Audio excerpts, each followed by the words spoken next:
நீங்கள் பார்த்துக் கொண்டிருப்பது நியூஸ் 21 செய்திகள். தமிழ்நாடு செய்திகளை உடனுக்குடன் தெரிந்து கொள்ள நியூஸ் 21 செய்திகளை பாருங்கள். உண்மை, உழைப்பு, உயர்வு. கடலூர் மாவட்டம் விருத்தாச்சலம் அருகே உள்ள எடக்குப்பம் கிராமத்தில் அமைந்துள்ள ஸ்ரீ நொண்டி வீரன் கோவில். இந்த கோவிலில் புனரமைக்கப்பட்டு ஸ்ரீ நொண்டி வீரனார் சுவாமிகளுக்கு ஜீர்ணோதாரண அஷ்டபந்தன மகா கும்பாபிஷேகம் நடைபெற்றது.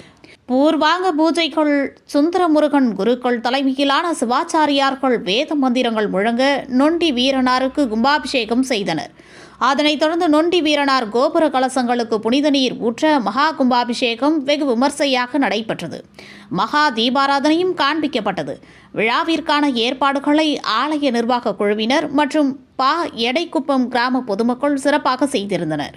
நியூஸ் 21 செய்திகளுக்காக கடலூர் செய்தியாளர் முருகானந்தம்.